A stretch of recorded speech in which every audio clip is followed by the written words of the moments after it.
What if the system wasn't broken, but designed to crush you? One man, hunted, betrayed, and left for dead, dares to fight back. But in a world where power controls the truth, can justice ever be real? Stay with me. This is the story they don't want you to hear. Chapter 1. Ghosts of the Past. The air in New Orleans carried the heavy scent of rain-soaked pavement. The evening was quiet, but the city never truly rested. Streetlights flickered, casting weak glows against the damp sidewalks, and the occasional car hummed past, its tires slicing through shallow puddles. Somewhere in the distance, the murmur of a jazz saxophone drifted through the humid air, a melancholic note hanging in the silence of the night. Gabriel Carter sat outside a rundown auto repair shop, his broad shoulders hunched forward, elbows resting on his knees. The worn wooden stool beneath him creaked as he shifted his weight. A cigarette dangled between his fingers, its ember faintly illuminating the lines of his face, deep grooves carved from years of war, loss, and a life that never seemed to give him a moment's peace. He had been in New Orleans for almost a year now, trying to live unnoticed. The city had a way of swallowing people like him, men who wanted to disappear, men whose pasts followed them like shadows. The shop's owner, a quiet old man named Henry, had given Gabriel a job under the table, fixing up cars. Keeping his head down, staying out of trouble. It wasn't much, but it was something. The sound of laughter from the corner of the block pulled Gabriel's attention. Across the street, a small convenience store remained open, its fluorescent light spilling onto the sidewalk. A man stood at the counter, his back turned, while two uniformed officers loitered by the entrance. Something about their posture made Gabriel uneasy. They weren't here for a casual purchase or a late-night coffee run.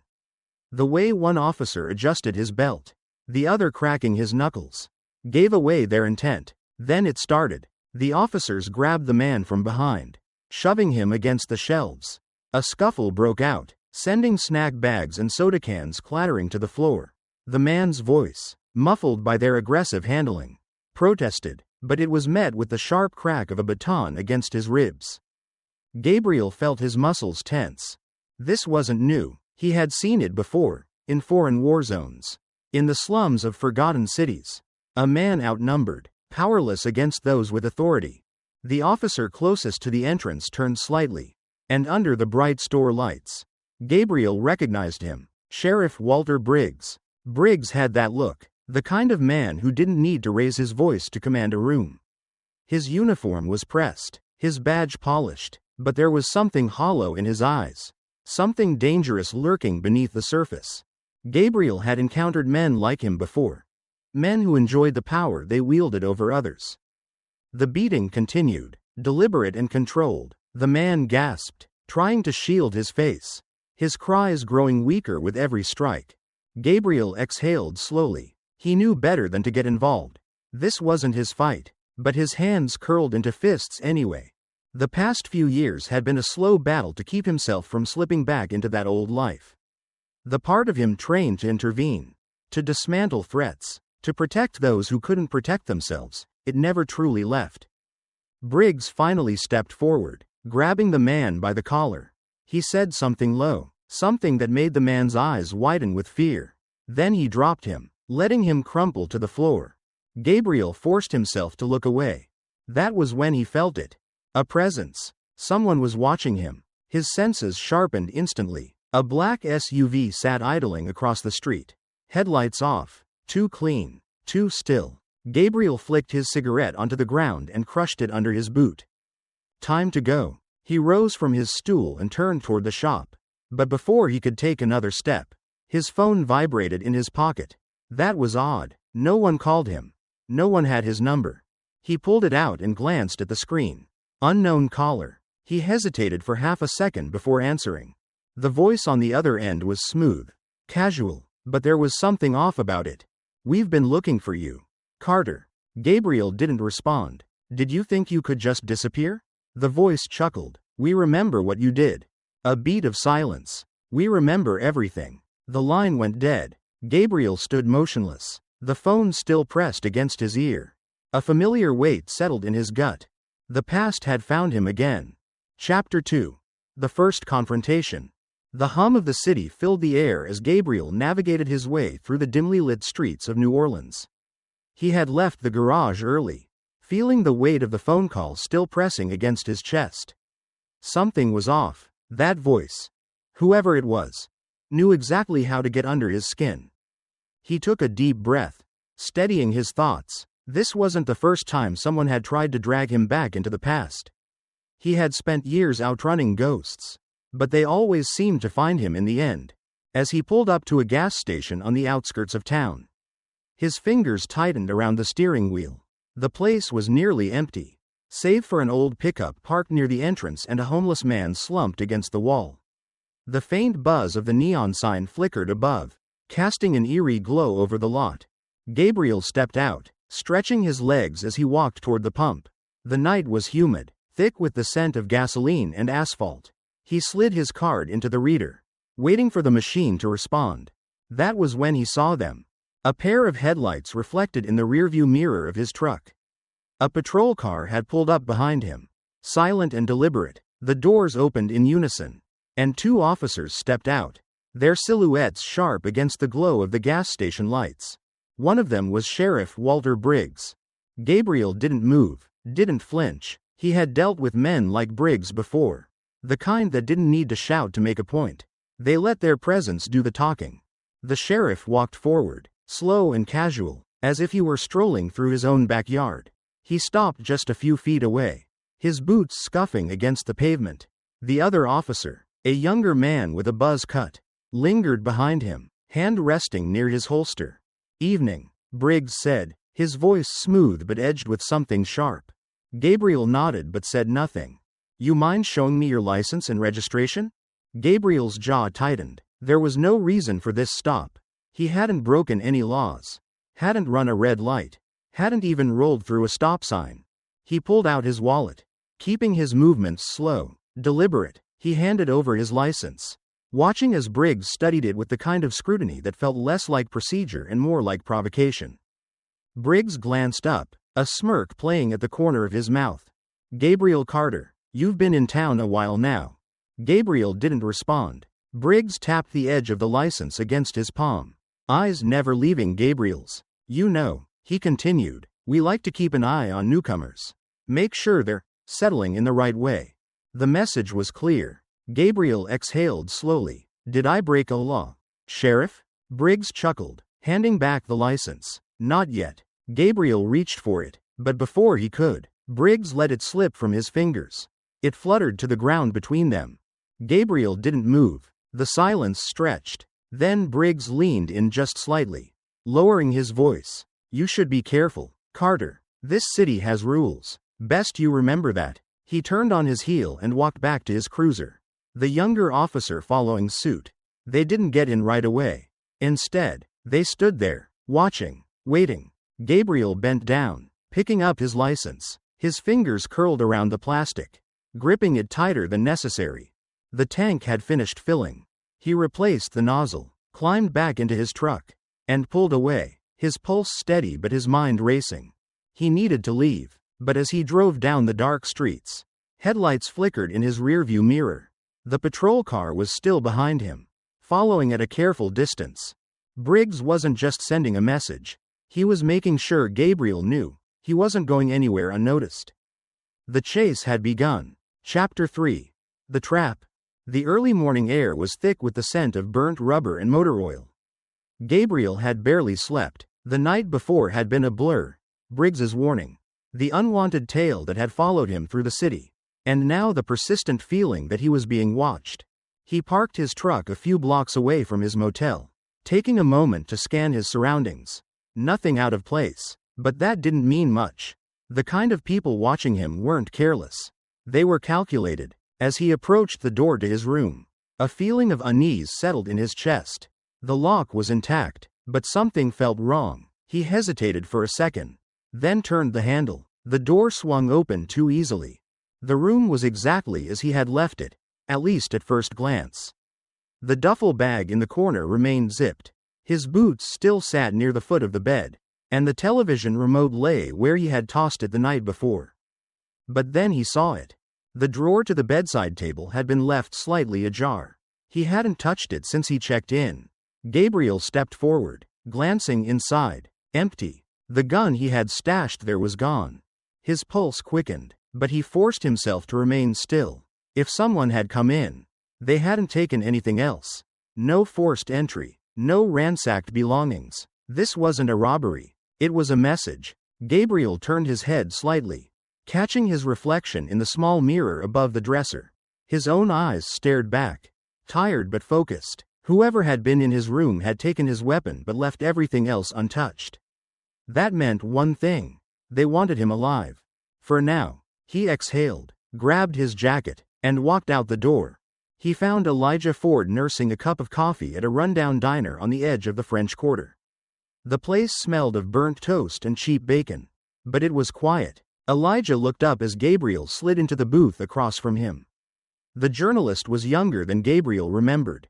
Early 40s maybe, with a sharp face and tired eyes that had probably seen too much. Gabriel wasted no time. Who's watching me? Elijah took a slow sip of his coffee before setting the cup down. That depends on how much you already know. Gabriel didn't blink. Elijah sighed. All right, word is, Briggs isn't just some small-town sheriff playing cowboy. He's got people above him, real money, real power, and he's connected to a private security outfit called Blackthorn. The name sent a chill down Gabriel's spine. Blackthorn. He had encountered them overseas. Former military, turned mercenaries for hire. They operated in the shadows, doing the dirty work governments and corporations didn't want their fingerprints on. If Briggs was tied to them, this was bigger than some crooked sheriff running a town like his personal kingdom. You're sure? Gabriel asked. Elijah pulled out a worn manila folder and slid it across the table. See for yourself. Gabriel flipped it open. Inside were grainy surveillance photos, financial records, and reports linking Blackthorn to local politicians, high-ranking law enforcement, and Briggs himself. Briggs isn't just running a dirty department.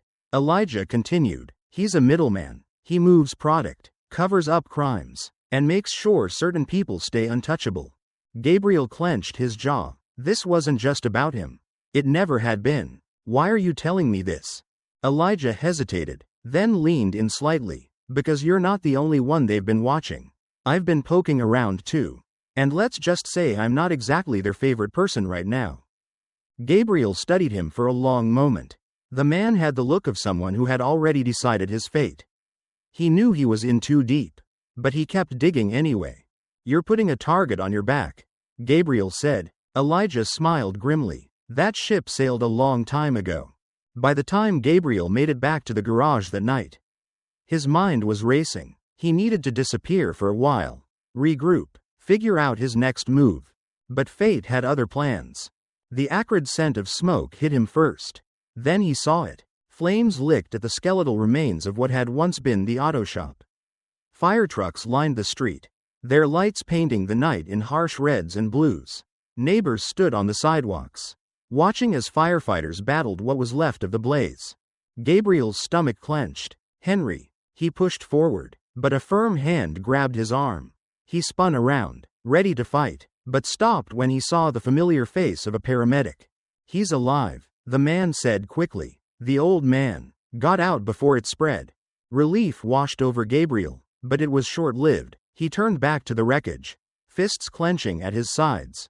Then he saw it. Taped to what remained of the garage's front door was a piece of paper.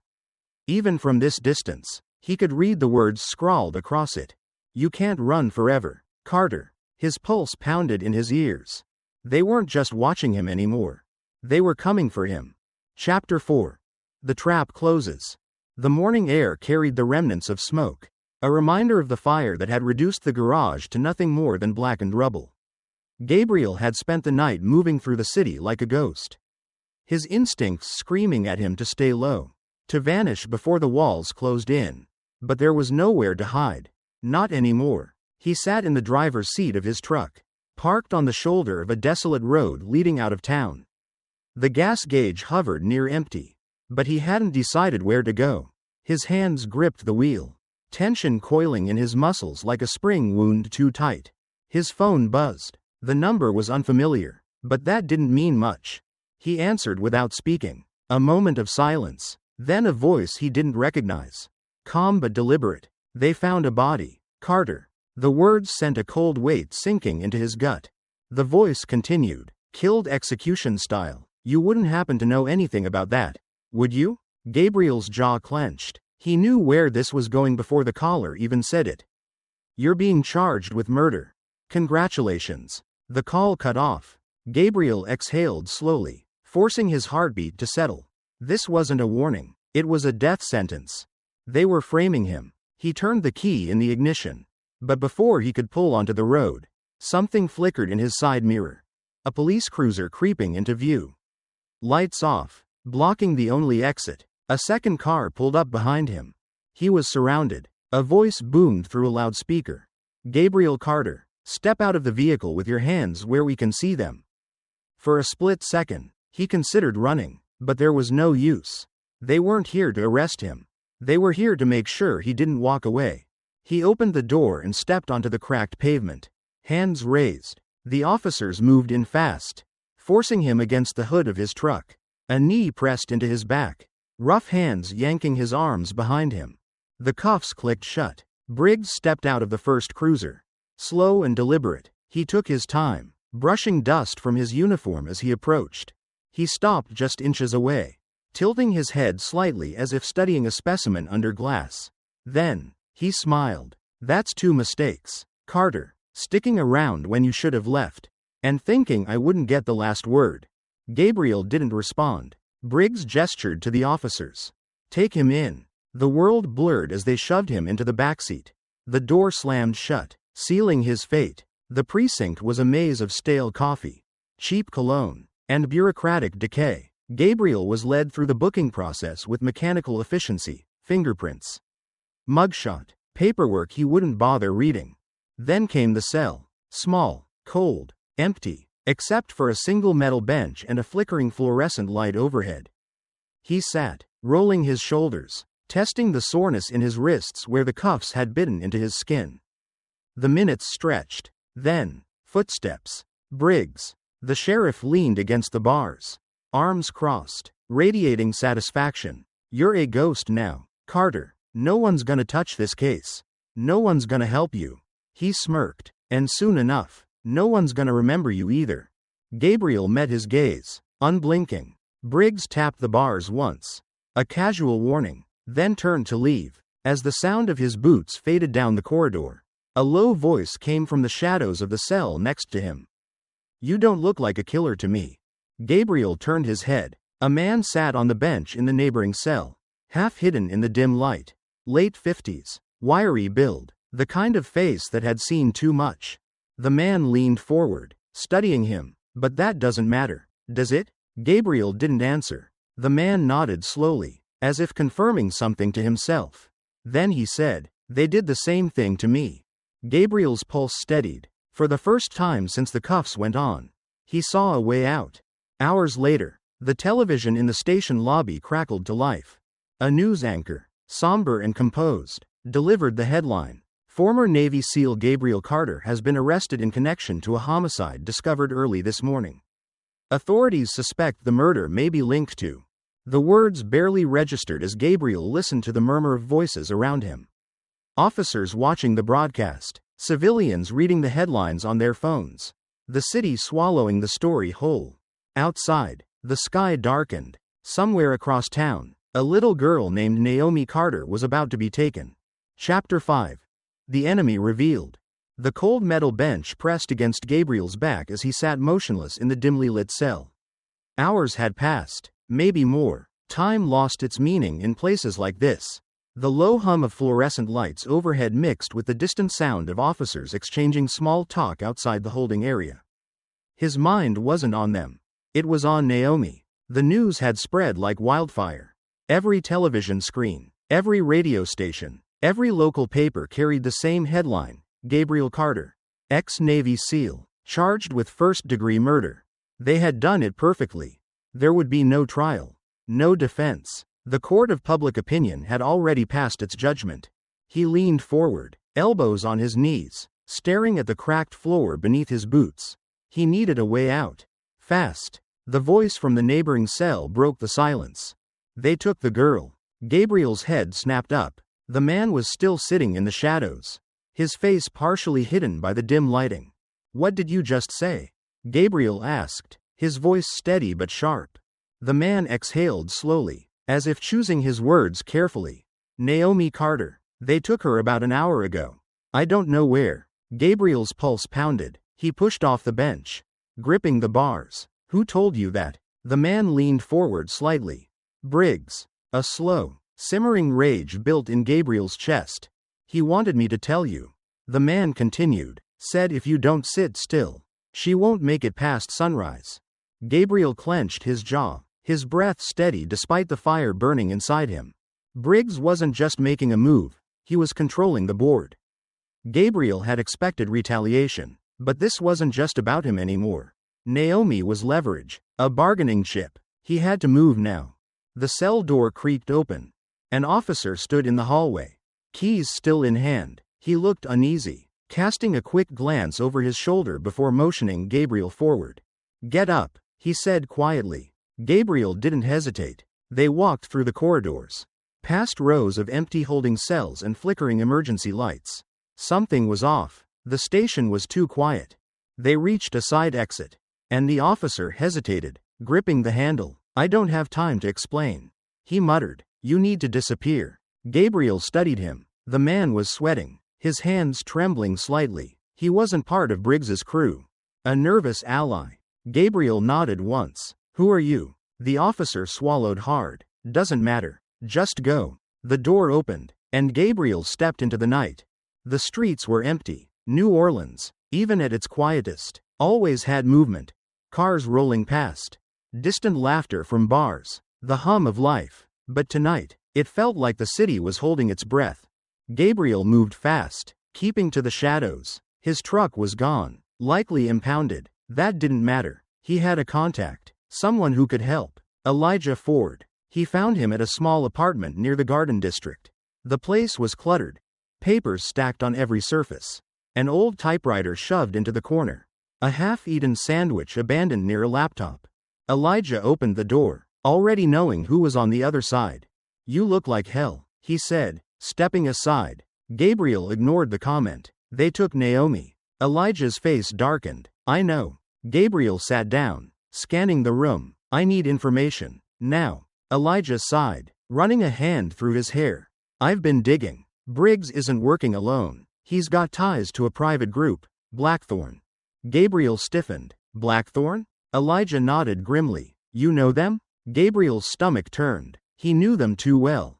They're not cops, he said. They're hired hands. If they have Naomi, they're not planning on keeping her in New Orleans. Elijah pulled out a folder and dropped it onto the table. Inside were surveillance photos, documents, financial transactions, evidence tying Briggs to Blackthorn's operations. They have a facility outside the city, Elijah said. Abandoned warehouse near the docks. If she's still in town, that's where she is.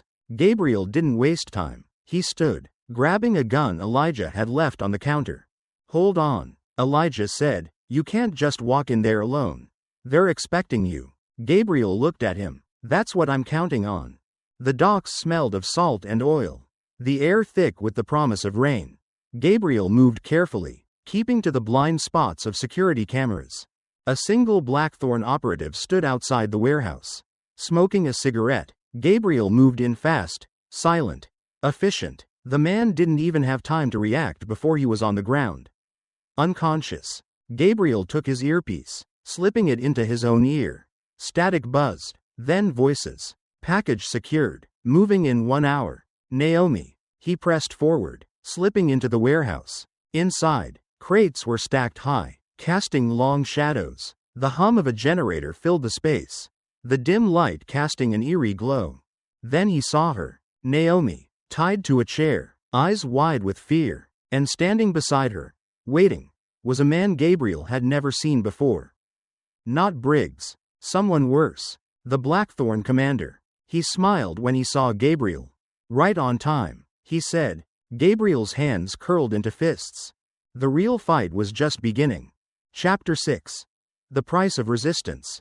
Gabriel kept his breathing steady, his hands loose at his sides.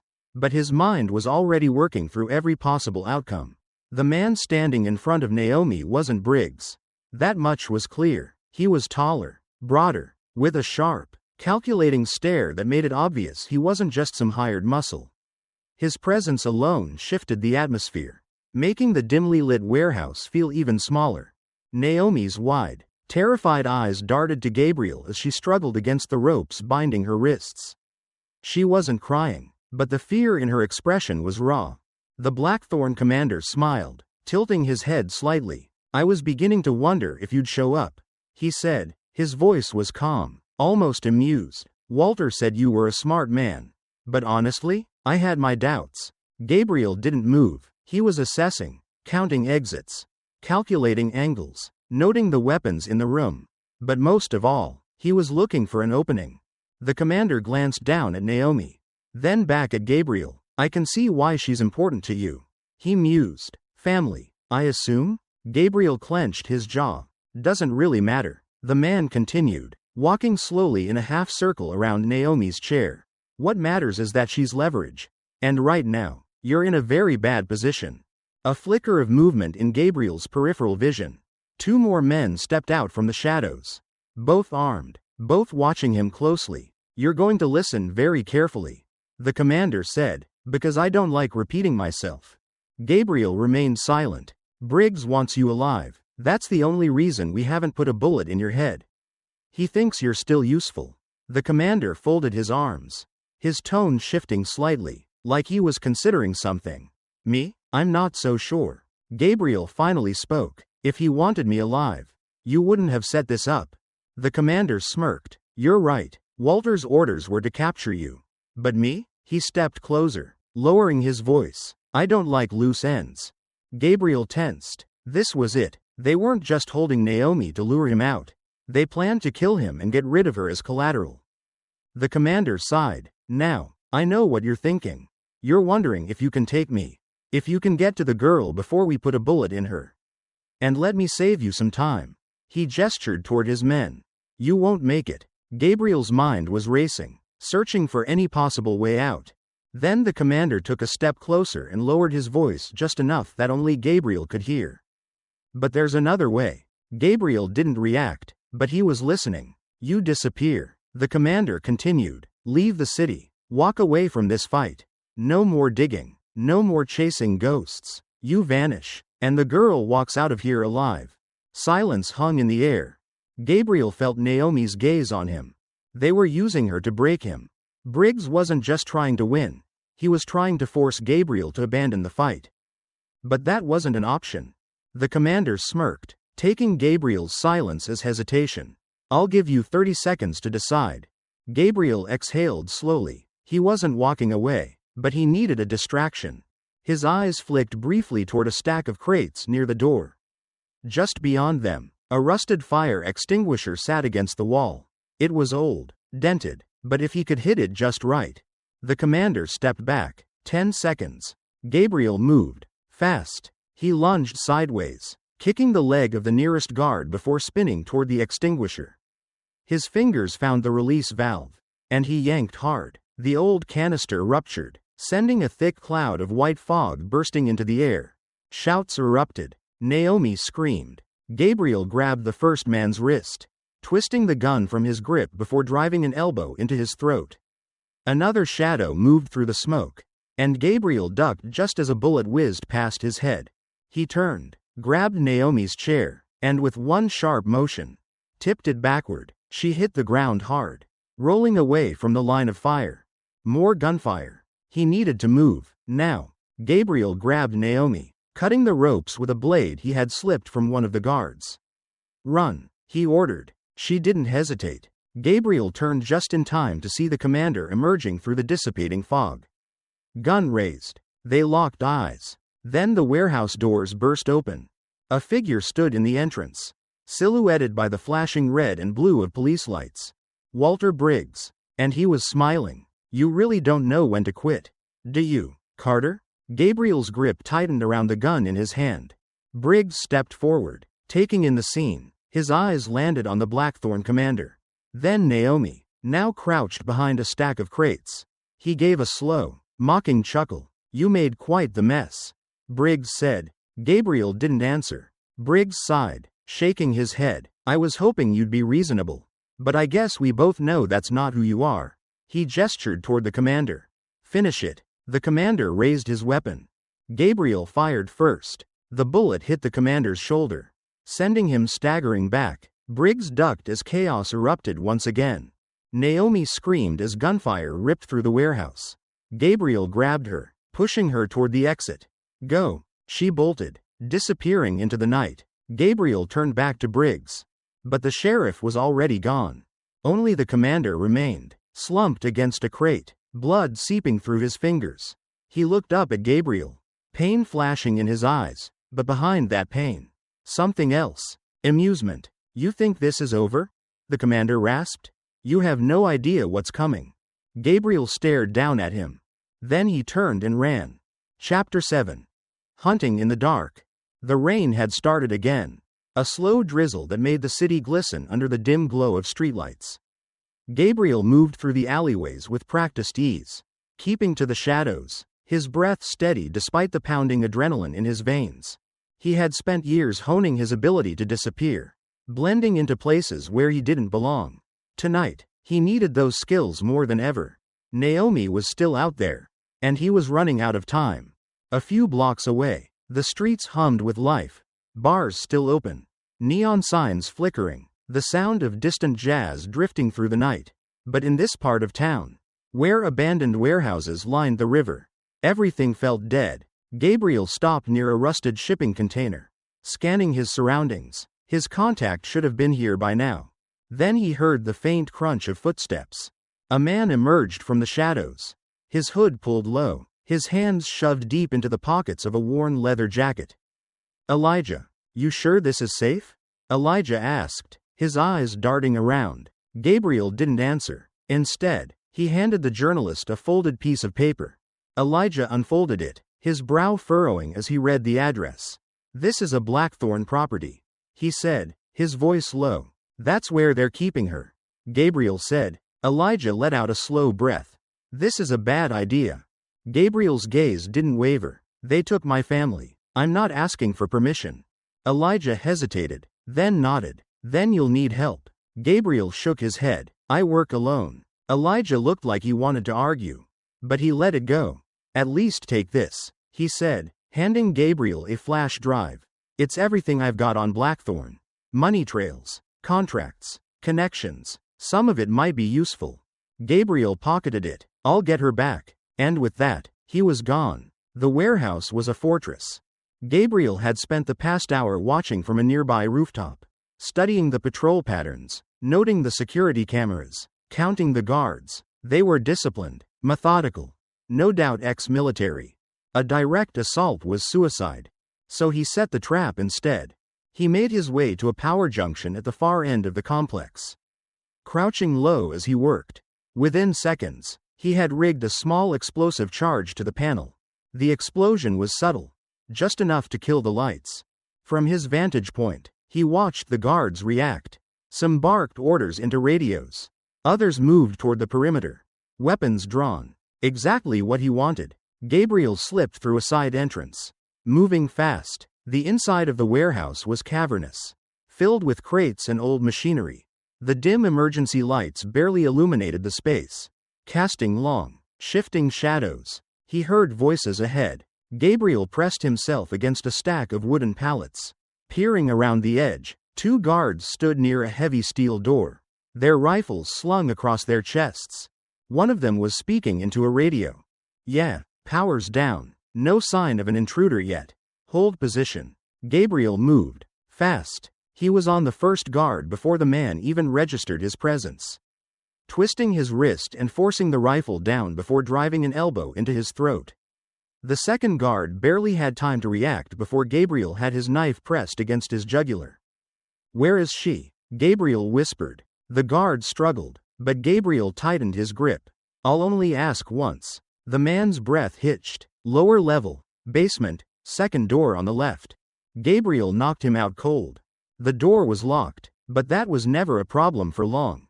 He forced it open with a well-placed kick, stepping into the stairwell beyond. The basement smelled of damp concrete and motor oil. The hallway was lined with steel doors, the flickering light bulbs overhead buzzing softly. Gabriel moved to the second door on the left. It was locked from the outside. He pressed his ear against the metal, listening. Faint breathing, a heartbeat that wasn't his. He raised his weapon, exhaled slowly, and kicked the door open. Naomi sat in the corner, her wrists bound, her face streaked with dirt. Her eyes widened as she saw him. Uncle Gabe? Gabriel crouched beside her, cutting through the ropes. I'm here. You're safe. Before she could respond, the hallway erupted with noise. Footsteps. Shouting. The unmistakable sound of approaching guards. Gabriel pulled her close. We have to go. Now. He grabbed a flash grenade from his belt, pulling the pin and tossing it into the hallway. A second later, the world exploded in white light. Naomi flinched, but Gabriel was already moving, guiding her through the smoke and confusion. The guards were disoriented, but they wouldn't be for long.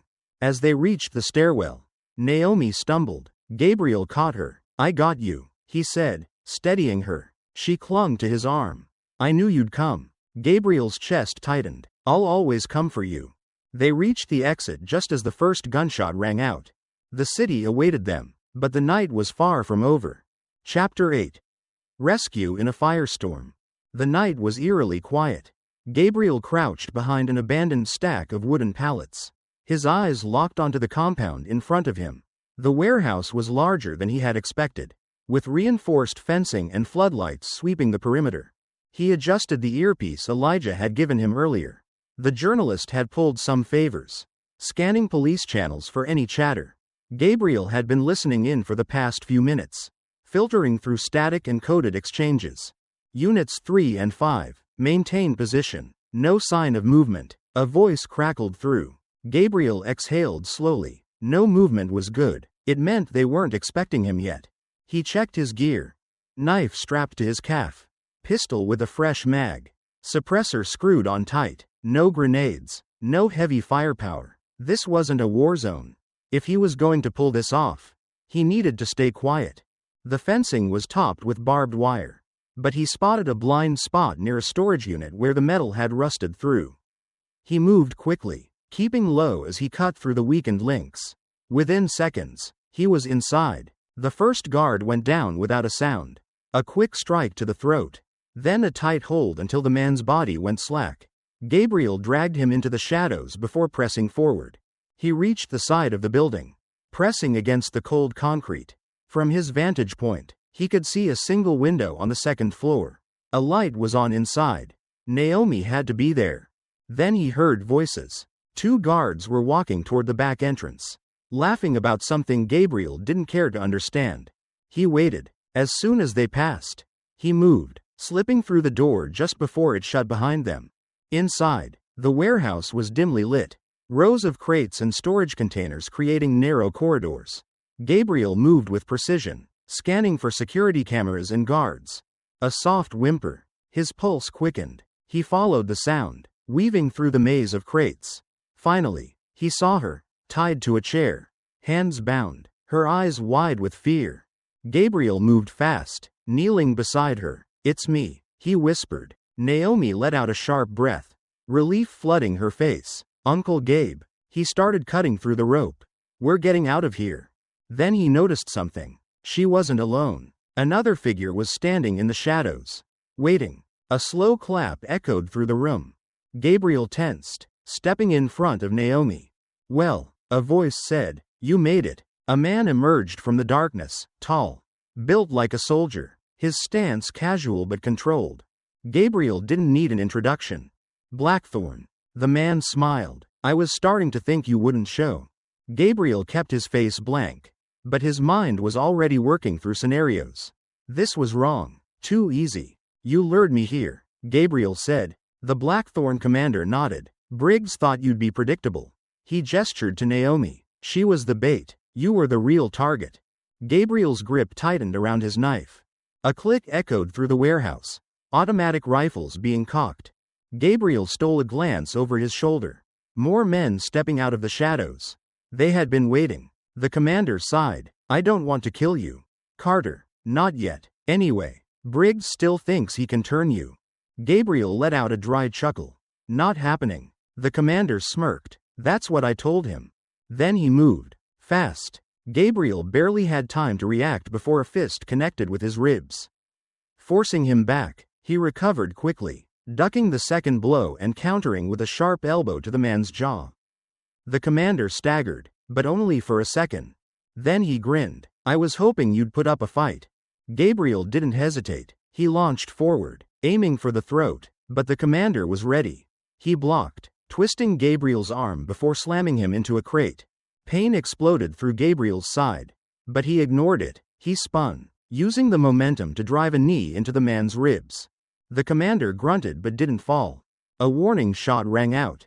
Both men froze. Briggs stepped into view, a pistol raised. That's enough, he said. The commander smirked, stepping back. You always know how to ruin the fun, Sheriff. Briggs ignored him, his eyes on Gabriel. You've been busy. Gabriel steadied his breathing, his mind racing. He needed an out. Naomi. She was still behind him, terrified but watching closely. He had to get her out first. Briggs sighed. I told you, Carter, you can't win this fight. Gabriel glanced around. Guards on all sides. Naomi still tied to the chair. No clear exit. Then he spotted it. A fire alarm. He made his move. Gabriel lunged, grabbing a fallen rifle and firing at the ceiling. The alarm blared. Chaos erupted. Smoke began pouring from vents as the emergency system activated. Guards shouted, confused. Gabriel grabbed Naomi, lifting her into his arms. Hold on. He ran. Bullets whizzed past, shattering crates and ricocheting off metal beams. Briggs shouted something, but Gabriel didn't stop. A door, 20 feet ahead. He pushed forward, dodging a guard's outstretched arm and ramming his shoulder into the exit. Fresh air. He kept running, Naomi clinging to him as they disappeared into the night. Behind them, the warehouse burned. Chapter 9. Escape in desperation. The night air was thick with smoke and the acrid stench of burning metal.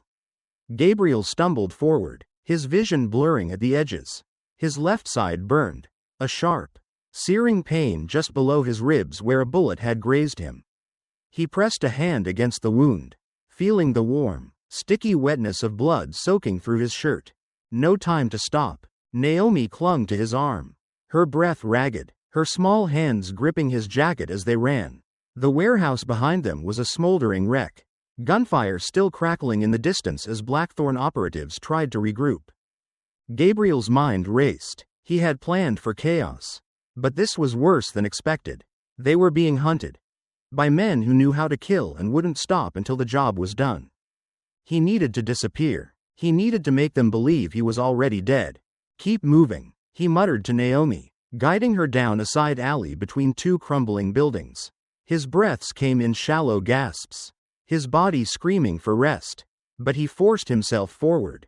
Behind them, sirens wailed. The police were closing in. Gabriel clenched his jaw. Briggs was pulling every string, mobilizing both Blackthorn and the corrupt officers under his command. There was no safe haven left. Naomi tugged at his sleeve. Uncle Gabe, you're bleeding. I'll be fine. He lied. She didn't believe him. He could see it in her eyes. But she didn't argue. They reached the end of the alley, where a rusted chain link fence loomed ahead. Beyond it, an abandoned train yard stretched into the darkness. Rows of old freight cars, forgotten by time, their hulking forms offering potential cover. Gabriel looked up, assessing. The fence was at least 10 feet high, barbed wire curling along the top. He grimaced. He could scale it, but Naomi wouldn't be able to. He crouched down, gripping her shoulders. I'm gonna lift you over, he said, keeping his voice steady. Then you run and find a place to hide. Stay low, stay quiet. She swallowed hard, nodding. Gabriel braced himself, ignoring the sharp flare of pain in his side as he hoisted her up. She scrambled over, landing on the other side with a soft thud. Then he heard the footsteps. Too late. A flashlight beam slashed through the darkness. Over here, a voice shouted. Gabriel turned just as the first gunshot rang out. He dropped to the ground, rolling behind a stack of wooden crates. Splinters exploded around him as bullets ripped through the rotting wood. He exhaled sharply. His options were running out. Then he spotted it. A rusted pipe running along the side of the building. A plan formed in his mind. Risky but necessary. He grabbed a small explosive charge from his pocket. One of the last he had left. It wasn't much, but it would do. He yanked the pin and tossed it toward the fence. The blast was small, controlled, but it did exactly what he needed, sending debris flying and kicking up a thick cloud of dust and smoke. Shouts erupted. Using the confusion, Gabriel launched himself at the fence, scaling it with a desperate burst of strength. He ignored the pain, ignored the blood loss, ignored the dizziness threatening to pull him under. He hit the ground hard on the other side, rolling to absorb the impact. Naomi was already crouched behind a train car, eyes wide with fear. Gabriel staggered to his feet, pulling her close. "We keep moving," he whispered. She nodded. They slipped into the maze of freight cars, their figures swallowed by the night. The safe house was barely standing, an old mechanic's shop on the edge of the city, long abandoned, its walls covered in graffiti, the roof sagging under years of neglect. But it was hidden. Gabriel collapsed onto a dusty cot, finally letting exhaustion take hold. Naomi sat beside him, silent. He could feel her watching him, waiting for reassurance he wasn't sure he could give. He exhaled slowly. "We're safe for now." She didn't reply. Gabriel's eyes flicked to a small, cracked mirror on the wall. He barely recognized the man staring back at him. Bloodied, bruised, hollow-eyed, but alive. And then, through the ringing in his ears, he heard something. Voices. He forced himself upright, signaling for Naomi to stay put. Moving quietly, he pressed against the wall, listening. Two men, talking outside. He closed his eyes, focusing. One of them was Briggs. Gabriel's blood ran cold. The second voice was unfamiliar. Deeper, smoother. "You think Carter's still breathing?" the stranger asked. Briggs let out a dry chuckle. "Doesn't matter. We got what we needed." A pause. "And the plan?" Briggs exhaled. "Goes forward. Carter was just an obstacle. The real job starts now." Gabriel's grip tightened. This wasn't about him anymore. This was bigger. And if what Briggs had just said was true, New Orleans was about to burn. Chapter 10. The Shockwave. Gabriel sat in the shadows of the safe house, listening to the faint hum of the city outside. Naomi was curled up on a tattered couch, her small frame rising and falling with each breath. She had finally fallen asleep, exhaustion winning over fear. His mind, however, refused to rest. He replayed Briggs' words in his head. The real job starts now. What job? What was bigger than framing him? He needed answers, and he needed them fast. The safe house was temporary. They couldn't stay here long. Every corrupt cop in the city was hunting for him, and Blackthorn wouldn't stop until they finished what they started. Gabriel pulled out the flash drive Elijah had given him. He found an old laptop in the corner of the room, wiped clean of any identifying information. He plugged in the drive, watching as folders popped up on the screen. Financial records, contracts, surveillance footage. One file caught his attention. cityhall_op.pdf. He clicked it open. Blueprints, security details, a schedule, a planned attack on City Hall. Gabriel's chest tightened. This wasn't just about him. Briggs was staging something big, something that would shake the city to its core. He had to stop it. Elijah Ford answered on the second ring. "You're still alive," the journalist said, half a statement, half a question. "Barely," Gabriel muttered. "I need your help." Elijah sighed. "I told you, I don't have much time. Cops are already sniffing around me." "Then listen carefully," Gabriel said. "Briggs is planning an attack on City Hall." A pause. "You sure?" Gabriel clenched his jaw. "I have the files in front of me." Elijah cursed under his breath. "If that's true, we don't have much time. The mayor's supposed to be there tomorrow morning for some big announcement. Security's gonna be tight." Gabriel exhaled. "Not tight enough. If Briggs is orchestrating this, he's already compromised the response teams." Elijah was silent for a moment. "What do you need me to do?" Gabriel glanced at Naomi, still sleeping. "Find someone on the inside. Someone who hasn't been bought." Elijah hesitated. "That's a short list." Then make it work. Gabriel had expected the worst. But when he saw the news broadcast an hour later, even he wasn't prepared. The screen showed footage of burning buildings, overturned cars, people screaming as riot police clashed with protesters. New Orleans under siege. The anchor's voice was grim. Tonight's violence erupted after leaked reports linked former Navy SEAL Gabriel Carter to an anti-government extremist group. Authorities believe Carter was planning an attack on City Hall, prompting protests that have turned violent across the city. Gabriel felt the air leave his lungs. They had beaten him to it. Briggs had staged the chaos before Gabriel could expose him. Elijah's voice came through the burner phone. "Tell me you're seeing this." "I'm seeing it," Gabriel muttered. Elijah's voice was tight with frustration. "This isn't just a frame job.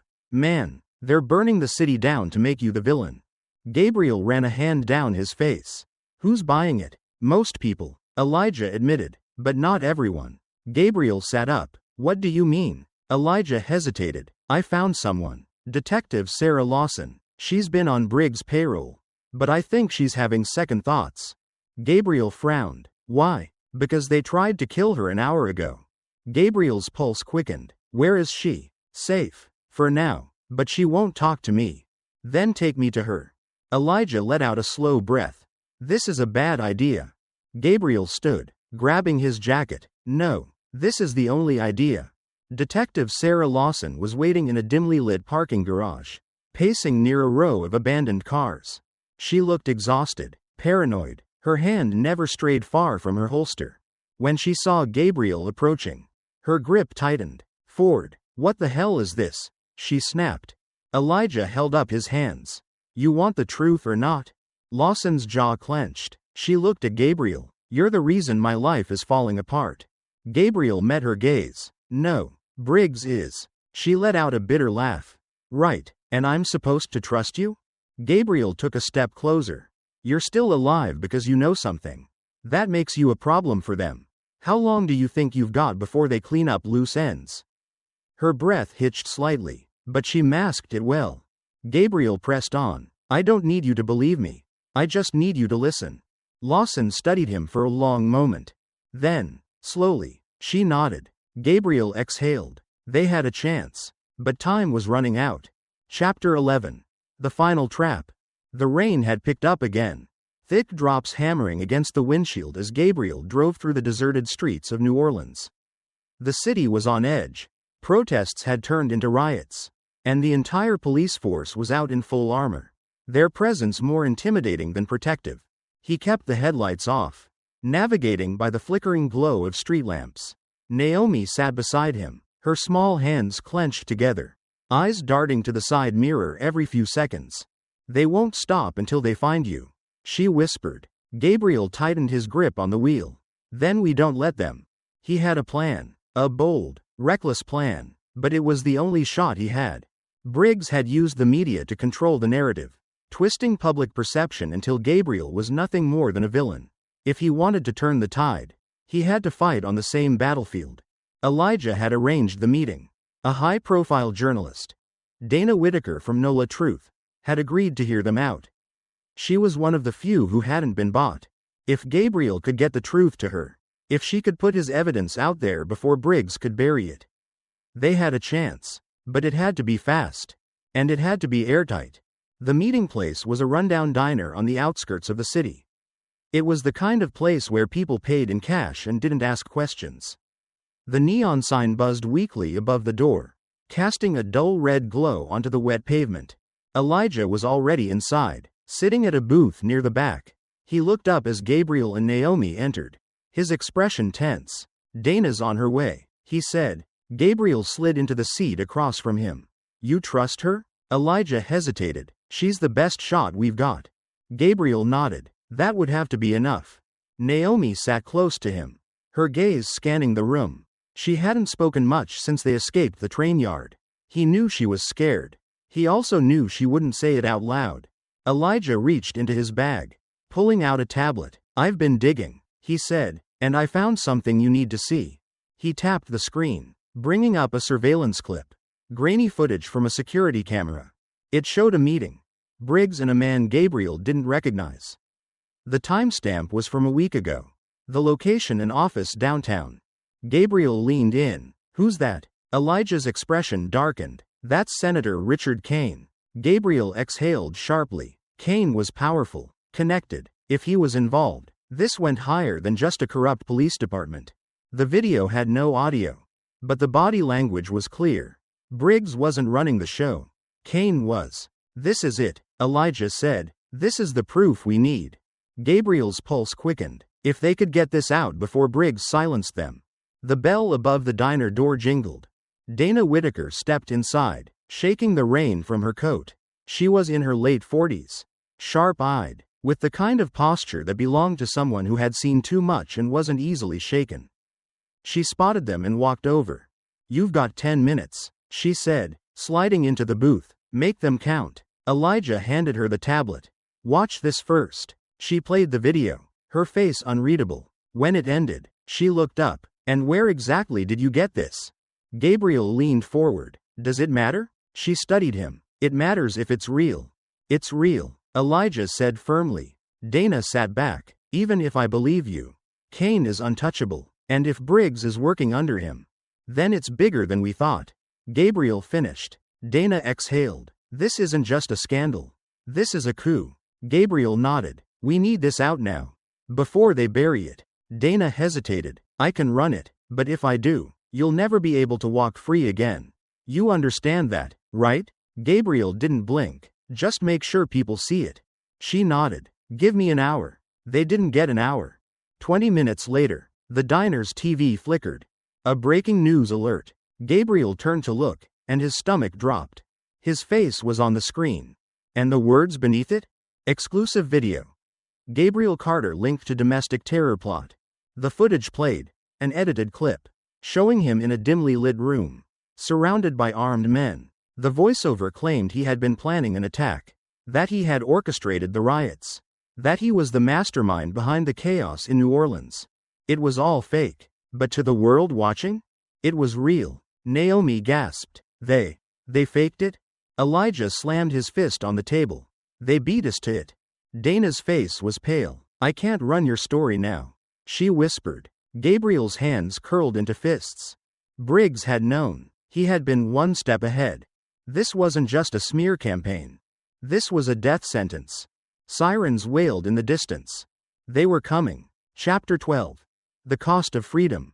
The city was locked down. Police checkpoints had sprung up overnight.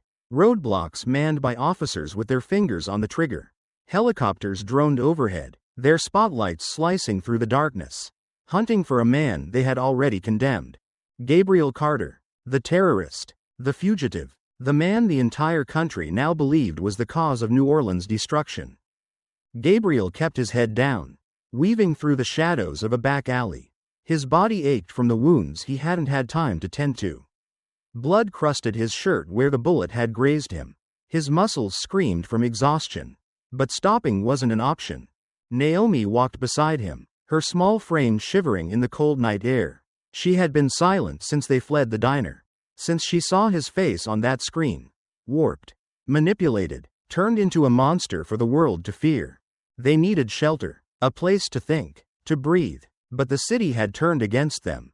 They weren't just running from the police anymore. They were running from everyone. Gabriel pressed himself against the brick wall of an old laundromat. Scanning the street ahead, a news van was parked across from them, its logo flashing in the neon light. A reporter stood in front of the camera, microphone in hand. The city remains in crisis as fugitive Gabriel Carter continues to evade capture, she announced. Behind her, the screen displayed images of burning cars, shattered storefronts, officers clashing with protesters. A carefully crafted illusion. Gabriel clenched his jaw. They were winning. Briggs was winning. Naomi tugged at his sleeve. What do we do now? Gabriel didn't have an answer. Then, a voice. Hey. Gabriel spun, hand on his knife. An old man stood in the doorway of the laundromat, a cigarette dangling from his lips. His weathered face was unreadable, but there was no fear in his eyes. You need a place to hide, the man said. Gabriel didn't move. Why would you help me? The man exhaled smoke. Because I know a frame job when I see one. The laundromat was empty. The old man, Frank, locked the doors behind them, pulling down the blinds. Sit, he said, motioning to a plastic chair near the back.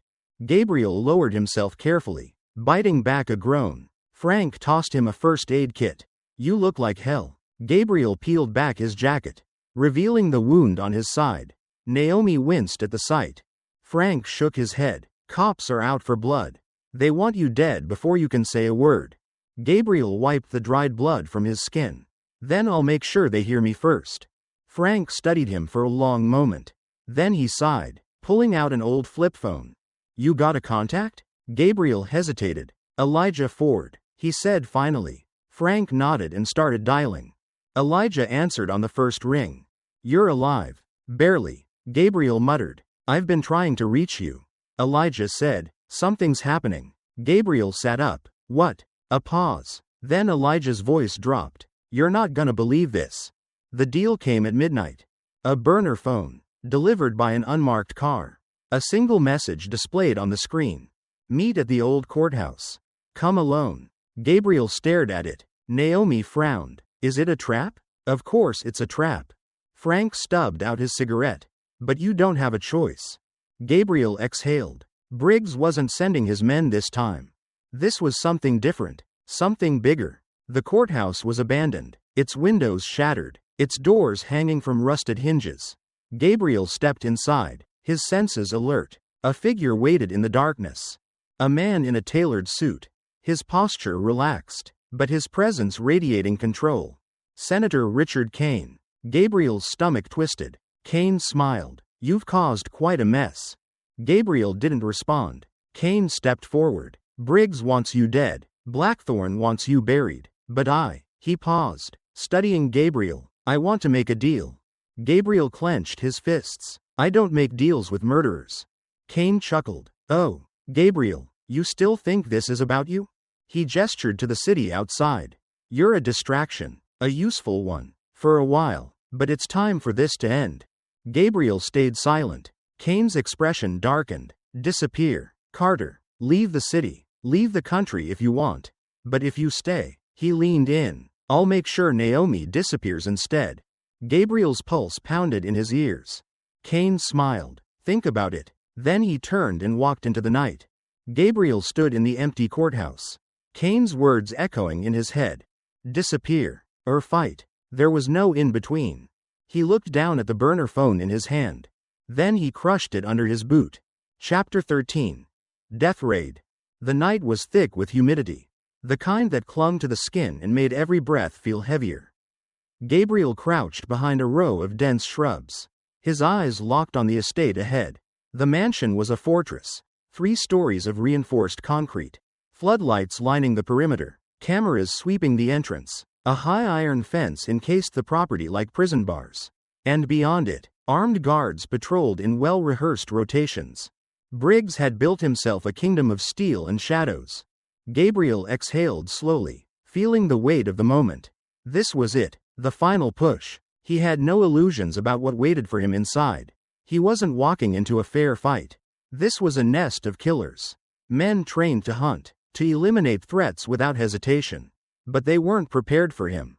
He wasn't coming as prey. He was coming as death itself. Through his earpiece, Elijah's voice crackled. You sure about this, man? Gabriel kept his gaze on the mansion. No. A dry chuckle came through. That's reassuring. Keep the line open, Gabriel said. If I don't make it out, you know what to do. A long silence. Then, yeah, I know. Gabriel pressed his fingers against the small device clipped to his wrist. The signal jammer activated with a faint buzz. Almost immediately, the security lights flickered. Their signals scrambled. The cameras, which had been smoothly scanning the area, froze in place. In the grand scheme of things, it wouldn't buy him much time. But it was enough. With practiced precision, he sprinted toward the fence, launching himself up and over before dropping into a crouch on the other side. The first guard never saw him coming. A swift strike to the throat, a twist of the wrist, and the man collapsed without a sound. Gabriel caught his rifle before it hit the ground, quickly dragging the body into the bushes. One down. Inside, the mansion was eerily quiet. The walls were thick, absorbing outside noise, making every footstep sound deafening. Gabriel moved swiftly, his senses dialed up to their highest setting. He had studied the blueprints Elijah sent him. Briggs would be on the 3rd floor. In his private office. That's where the files were. That's where the truth was buried. But before Gabriel could take another step, a voice stopped him cold. I was wondering when you'd show up. He turned, gun raised. A man stood in the hallway, arms crossed, expression unreadable. His features were sharp, lined with the kind of exhaustion that came from years of violence. Gabriel recognized him instantly. Dante Mercer, a former Blackthorn operative, a man who had once been on the other side of a battlefield. Staring Gabriel down across a smoking war zone, Mercer tilted his head. Briggs figured you'd try something stupid like this.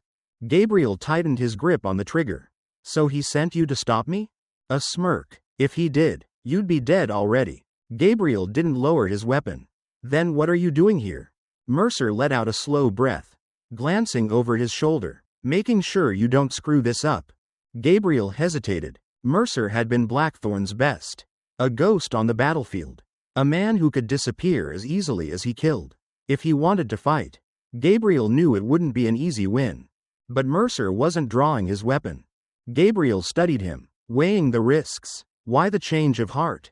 Mercer shrugged. Briggs burned me the same way he burned you. I figure it's time someone put him in the ground. A beat of silence. Then Gabriel lowered his gun. Let's get to work, Mercer said. They moved like shadows through the mansion, clearing rooms with silent efficiency. The Blackthorn guards had no chance. Gabriel and Mercer were too fast, too precise. By the time they reached the 3rd floor, Gabriel's heart was hammering. Briggs was waiting. The office was massive, lined with bookshelves, a roaring fireplace casting flickering shadows across the walls. And in the center, behind a polished oak desk, Walter Briggs sat like a king on his throne. His smile was calm, too calm. Gabriel, he greeted, like they were old friends. I was wondering when you'd get here. Gabriel stepped forward, gun trained on him. This ends tonight. Briggs chuckled. Does it? A phone buzzed on the desk. Briggs gestured to it. You should answer that. Gabriel didn't move. Briggs exhaled, tilting his head. I assume you care about your little friend. Naomi? Gabriel's breath caught. Pick up the phone. Briggs repeated. Gabriel hesitated, just for a fraction of a second, before grabbing it. Naomi's voice came through, small, shaken. Uncle Gabe. Gabriel's stomach turned to ice. Briggs leaned back, his smile widening. You see, Gabriel, this was never just about you. You were a nuisance, a loose end, but you made it personal. And now, he spread his hands. Now, I get to make it personal, too. Gabriel's grip on the phone tightened. Where is she? Briggs chuckled. You'll find out, if you live long enough. Then the gunfire started. Chapter 14. Justice in Blood. Gunfire tore through the office, shattering glass and splintering wood. Gabriel dove behind a leather couch, his mind racing. The moment Briggs had uttered Naomi's name, he had known. This wasn't just a final standoff. It was a game, and Briggs was still holding pieces Gabriel hadn't seen yet. Mercer had taken cover by a bookcase, his gun firing in calculated bursts. The Blackthorn operatives weren't standard thugs. They moved like professionals, covering angles, pushing Gabriel and Mercer into a smaller defensive pocket. Briggs, however, remained at his desk, calm as ever, watching the chaos unfold with an almost amused expression. You really thought it was that simple, Carter? Briggs' voice cut through the gunfire like a blade. You think killing me changes anything? Gabriel gritted his teeth, his focus still locked on the men advancing toward them. He squeezed the trigger. 1 shot. 2 shots. The first man crumpled instantly. The second staggered, clutching his shoulder, but Mercer finished him off with a clean headshot. For a moment, there was silence. Then, slow applause. Briggs was smiling. You think I'm the villain here? I'm just a cog in the machine. Carter, a useful one, sure, but replaceable. Gabriel stepped forward, gun trained on him. Where's Naomi? Briggs sighed. If I tell you, what do I get? Mercer spoke from behind. A quicker death. Briggs chuckled. You really don't understand, do you? This isn't just about you. You exposed one piece of the puzzle, but the rest of the board remains intact. He reached into his drawer. Gabriel's finger tensed on the trigger. Briggs pulled out a tablet. He tapped the screen once, then slid it across the desk. Gabriel hesitated, then glanced down. The screen displayed a live security feed. Naomi, tied to a chair in a dimly lit room. Her face bruised, her breathing uneven. A Blackthorn operative stood behind her, knife in hand. You're too late, Briggs murmured. Something inside Gabriel snapped. In a single movement, he fired. The bullet struck Briggs in the shoulder, sending him crashing back against the desk. He howled in pain, his smug expression shattering into pure rage. You think this ends with me? He spat. There are men above me, Carter, men who decide who lives and who dies. You think you've won, but you haven't changed a damn thing. Gabriel grabbed the tablet, shoving it into his jacket. We'll see about that. Mercer stepped forward, gun raised. Wait. Gabriel turned back to Briggs, who was gasping for breath, blood seeping into his pristine suit. You'll never reach her in time. Briggs choked out. Gabriel exhaled. Then he holstered his gun. You're not worth a bullet. He turned and walked away. Behind him, Mercer raised his pistol and fired once. Briggs slumped forward, his final breath escaping in a ragged exhale. A fitting end for a man who thought himself untouchable. The drive to the warehouse was a blur of flashing lights and cold determination. Elijah had fed him the coordinates through the earpiece, his voice sharp with urgency. They'll be expecting you, Elijah warned. Gabriel gripped the wheel. I don't care. He pulled up to the abandoned docks, the massive warehouse looming like a beast in the darkness. A single light flickered above the entrance. No time for subtlety. Gabriel slammed the gas, ramming the car through the entrance, sending crates flying. The Blackthorn guards barely had time to react before he opened fire. One went down instantly. The other scrambled for cover. But Mercer was right behind him, a knife flashing in the dim light. Gabriel didn't stop moving. He sprinted toward the back, his heart hammering in his chest. Naomi. She was there, tied to the chair, her breathing shallow. The Blackthorn operative guarding her turned at the last second. Gabriel shot him before he could raise his weapon. The man fell without a sound. Gabriel dropped to his knees, hands working quickly to untie Naomi. She blinked up at him, dazed. You came. Always, Gabriel murmured. She collapsed into his arms, trembling. But it wasn't over. A sound behind him. Gabriel turned. Too late.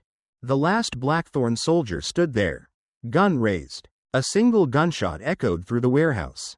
For a moment, Gabriel thought he had been hit. Then the man staggered back, a crimson bloom spreading across his chest. Mercer stood behind him, lowering his smoking gun. Figured you might need a hand, he muttered. Gabriel exhaled, gripping Naomi tighter. It was over, or so he thought. The news broke before dawn. Walter Briggs found dead, Blackthorn dismantled. The files Gabriel had recovered were sent to multiple journalists, leaked across the internet. The truth was out. The world knew. But Gabriel also knew this. Briggs had been right. The system didn't fall overnight. The men above him were still out there, still pulling the strings. And they wouldn't stop. Neither would he. Chapter 15. A New Order. The streets of New Orleans were no longer silent. The echoes of a revolution rippled through the city, carried by the voices of those who had once been afraid to speak. Protests flooded the streets, banners waving, chants growing louder with each passing hour. The fall of Walter Briggs had ignited something raw and undeniable, an awakening. But change never came cleanly. Gabriel sat in a darkened motel room, a fresh bandage wrapped around his ribs, his body aching from wounds that hadn't fully healed. The TV in the corner flickered with breaking news. The city remains divided over the revelations regarding former police chief Walter Briggs. While many celebrate the exposure of corruption within the New Orleans Police Department, some officials warn that the removal of one man does not dismantle an entire system. Meanwhile, former fugitive Gabriel Carter, whose actions led to these events, remains at large. He turned off the television. They still wanted him gone. His name was everywhere, plastered across news reports, whispered in conversations, debated on talk shows. Some called him a hero. Others called him a criminal. But Gabriel had never cared about labels. He had cared about the truth. And now, the truth was out. Elijah Ford sat across from him, his laptop open, the glow of the screen casting sharp shadows across his face. "You did it," Elijah muttered. "They can't cover it up anymore." Gabriel exhaled. Briggs was just the beginning. Elijah leaned back, rubbing his eyes. "Yeah, but you shook the foundation. Man, these people," he gestured toward the window, where the sounds of protests still lingered. "They believe in something now. That matters." Gabriel studied the map spread across the table. Locations marked in red, names scribbled in the margins. The people behind Briggs, the ones who had stayed in the shadows, pulling strings, waiting for their next move. "Kane's still out there," Gabriel said. Elijah's jaw tightened. "You're not thinking of going after him, are you?" Gabriel didn't answer. Elijah ran a hand through his hair. "Listen, man, you survived Briggs. You won. But these guys, Kane, the politicians, the corporations funding Blackthorn, they're not just corrupt cops. They're the system. And the system doesn't lose. It adapts." Gabriel looked up. "So do I." The city wasn't safe. Not for him. Not for Naomi. She sat on the edge of the motel bed, flipping through the channels absently. But Gabriel knew she wasn't really watching. She was processing, trying to understand what her life had become. She had seen too much. Lost too much. Gabriel sat beside her. "You don't have to stay," he said quietly. Naomi didn't look at him.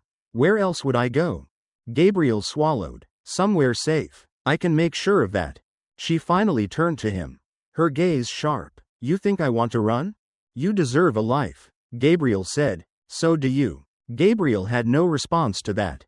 Because deep down, he knew the truth. He had never expected to survive this. A week later, the city tried to return to normal. The protests continued. The government scrambled for damage control. And the media debated whether Gabriel Carter was a necessary force or a dangerous one. But one thing was certain. The people were watching now. And the system was afraid. At a press conference, a senator stood behind a podium, addressing the nation, while the tragic events surrounding the New Orleans Police Department are under investigation. "We must remember that law and order must prevail. Chaos is not the answer. We cannot allow vigilantes to dictate justice." A journalist raised a hand. "Do you consider Gabriel Carter a vigilante?" The senator's smile was measured. "Gabriel Carter is a man with a past. A soldier with a history. We all make choices. And he made his. The law will decide his fate." Across the city, in a dimly lit apartment, Gabriel watched the broadcast. Then he shut the laptop. He had made his choice. He wasn't done yet. Chapter 16. The Ghost of Justice. The city had begun to settle. Not into peace, but into a tense, uncertain quiet. A week had passed since the fall of Walter Briggs. New Orleans was still reeling from the revelations, the protests, and the chaos that had unfolded in the wake of one man's war against a corrupt system. The headlines spoke of investigations, of officials stepping down, of reforms being promised. But Gabriel knew better. Promises were cheap. Power didn't fall so easily. And neither did he. Naomi stood by the window of a small apartment on the outskirts of the city. Her fingers pressed lightly against the glass as she looked out at the streets below. Life was moving on, but the scars remained. Behind her, Elijah Ford scrolled through his laptop, reading through the latest reports. "They're saying the mayor's calling for a full federal investigation," he murmured. "Looks good on paper, but I don't buy it. They're just trying to keep people quiet." Naomi didn't respond. Elijah glanced at her. "You okay?" She hesitated before answering. "Do you think he's still alive?" Elijah sighed. "If anyone could disappear without a trace, it's him." Naomi nodded, but she didn't look convinced. Downtown, the police department was in shambles. Officers whispered in hallways, uncertain of their futures. Some of them had served Briggs faithfully, believing in his iron grip on the city. Others had just been too afraid to stand against him. Detective Marcus Lane sat at his desk, staring at the resignation letters piling up in front of him. He had been one of the few who had tried to do the right thing from the inside. But the truth was, it hadn't been enough. His phone buzzed. An unknown number. He hesitated before answering. "Lane." A voice, distorted but familiar, spoke on the other end. Watch the district attorney's office. Kane is making his move. Then the line went dead.